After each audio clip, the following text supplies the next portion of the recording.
Once upon a time, there was a doll, a rather cute and harmless looking one known as a Raggedy Ann, which at first was a gift, but as we know nowadays became known as a cursed and or haunted object named Annabelle. She sits in a glass case, bearing a hand-carved inscription of a God's prayer, while a happy smile rests on her face, sitting under a mop of red hair. But beneath the case is a sign that reads, "Warning, positively do not open."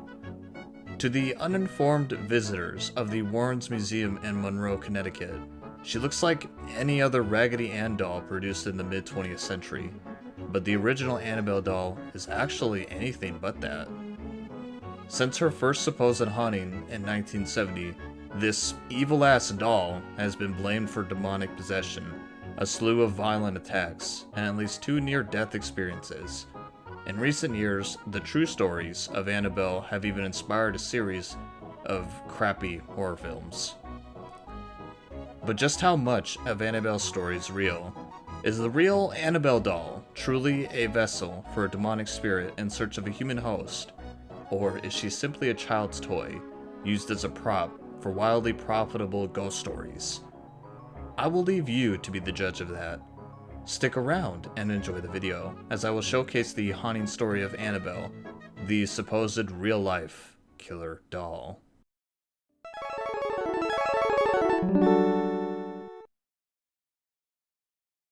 The true story of the original Annabelle doll began when she terrorized her first owner in 1970, forcing Ed and Lorraine Warren to take her to their occult museum for safekeeping. Though she doesn't share the same ridiculous looks as her stupid cinematic counterpart, the Annabelle doll that lives in the occult museum of famed paranormal investigators Ed and Lorraine Warren, the pair that worked on the case, is made all the more creepy as to how regular she appears. Annabelle's Stitch features, including her half-smile and bright orange triangular nose, are memories of childhood toys in simpler times. I mean, if you could ask Ed and Lorraine Warren, they would tell you that the stark warnings scrawled across Annabelle's glass case are more than necessary. But unfortunately, both of them are deceased.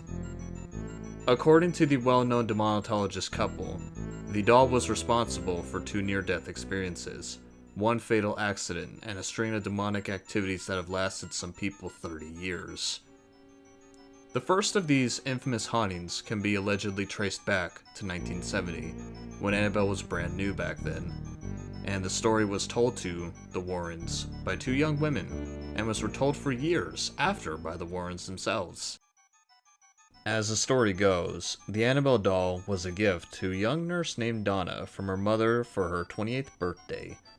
Donna, apparently thrilled with the gift, brought it back to her apartment that she shared with another nurse named Angie.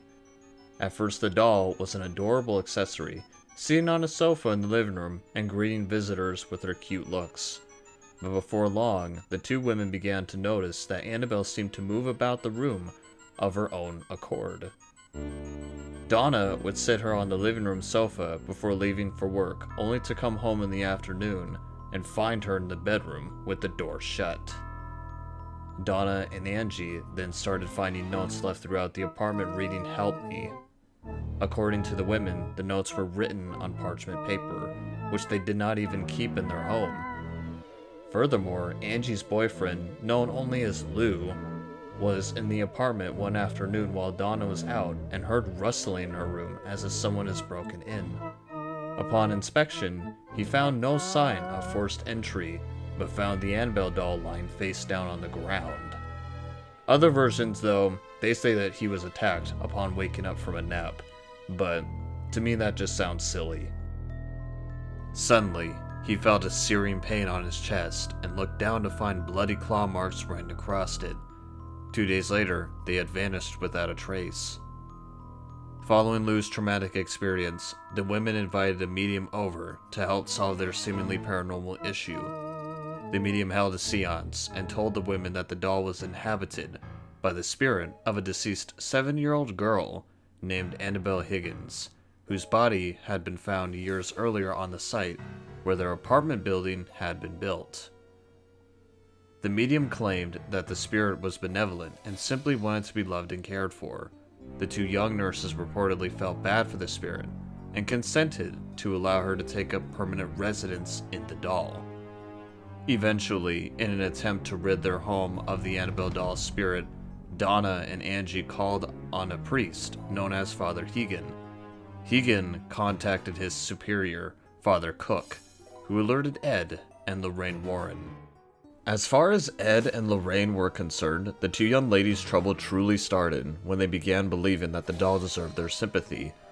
The Warrens believed that there was actually a demonic force in search of a human host within the doll, and not a benevolent soul.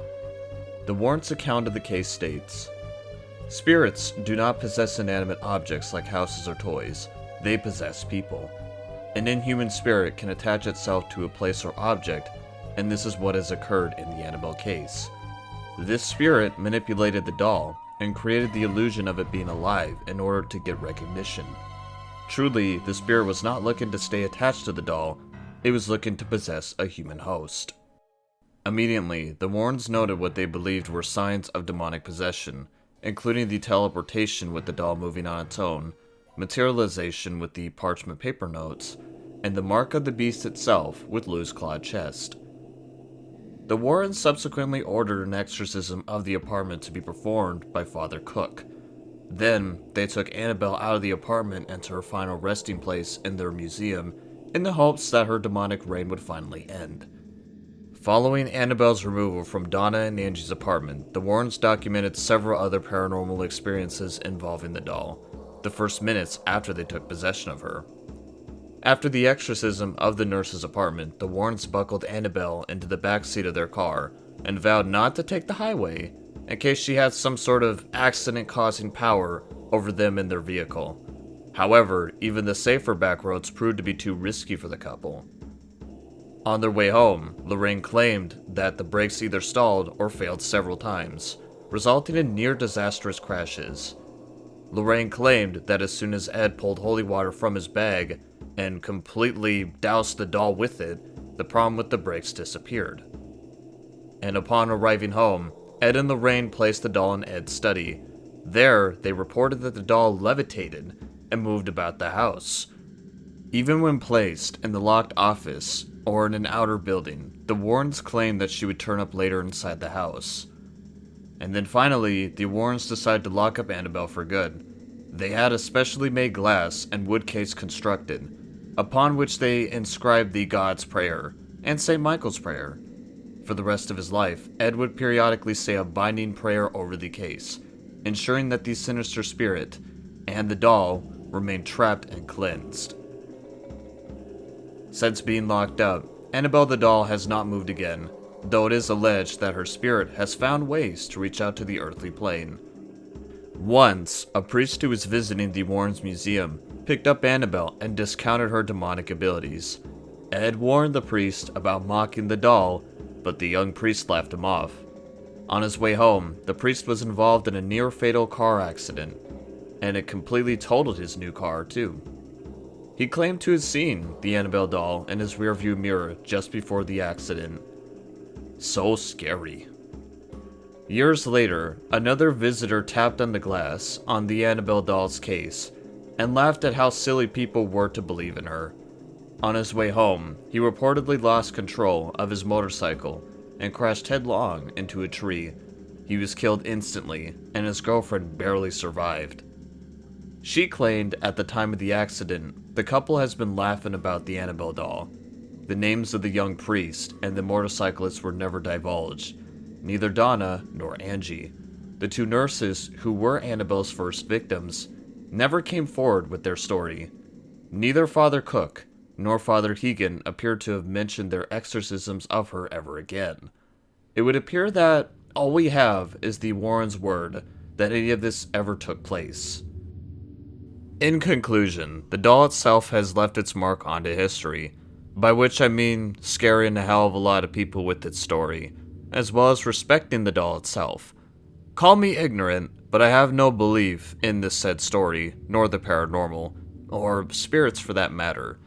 Yet these stories, as well as the showcases for cursed items such as Annabelle, are always a treat for me to listen to, as well as investigate and read upon. Now for the real question, ladies and gentlemen. Is this Annabelle doll a reality?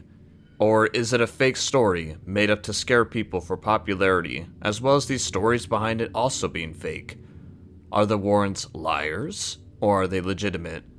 Regardless, it is a very intriguing case to do some research on yourself for a good tale of a real-life item claimed to have caused mayhem as well as terror. Real or not, I suggest respecting the creepy-ass doll in the box, and it would probably be your best decision. Toying with it could potentially put you at risk of being harmed. Thank you all for watching this video, and may you all keep yourselves safe during this pandemic. Do not worry, more content is coming your way from yours truly. Have yourselves a good morning, a good afternoon, and I hope you all have yourselves a good night.